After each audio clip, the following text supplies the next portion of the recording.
We knew that with the upcoming merge of Sanderson and Medill that we needed to find a common language between our teachers and our students so that when we come together, it's seamless. Shannon and I started talking, and she started talking about she had read Sean Covey's The Leader in Me book, and I said, oh, I have too. And she's like, this is something I want to do with my staff. And I said, oh, we would love to do that. So we talked about how this could be a great way for both buildings to initiate common language, some common expectations, and then when we merge together, it would be much smoother for the staff and the students. We really push students to find their strength and their place in school. And we knew that as we move forward with that merge, that was important because ultimately, you know, we need to make this a positive experience for our students and for our teachers. We have great buy-in. We're rolling it out fairly slow. We've taken the first few months just to get ourselves familiar with the language, and now we're really diving in with the kids and everybody's on board. You know, I had no idea what to expect coming to a new building, so it was exciting to see how it kind of brought those staffs together, and I feel like it's done that here as well. We all work pretty well as a team. So probably the biggest part of the leadership that we have is the positive attitude and believing that any student can achieve. And so as long as we believe that they can live up to that and achieve, then we can create anything out of those students. Every kid can be helpful to their classmates if they see that they've dropped. The big thing in the second grade is if they spill their items, they're going to run over and help each other. And I always praise that and play it up of thank you for helping and reward those kids with positive points on our behavior system.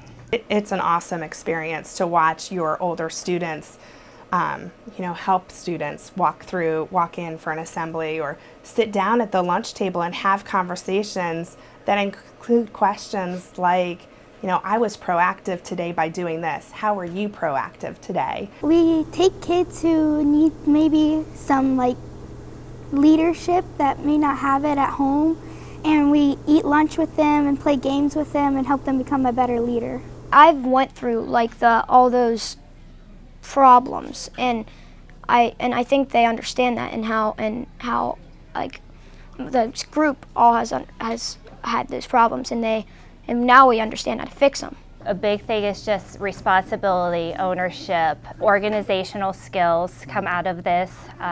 That's part of what we've been working on with all their data, is just keeping themselves organized. You're helping the teachers out because they help you out, and then they teach you how to do this stuff.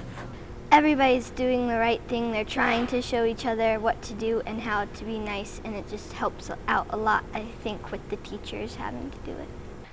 You see them walk a little bit taller throughout the building, but I'll also say it's not just our 4th and 5th graders. We have leaders in all of our grades. Even our kindergarten students are part of being school-wide leaders. It feels kind of good because then you don't have to worry about it anymore, and you know you're doing good in school. It makes you feel good that you're helping a kid who may not feel so great about himself become better and have more friends and become a better leader as you hope them to be. Makes me feel good about myself when I go home and I can talk about it to my parents.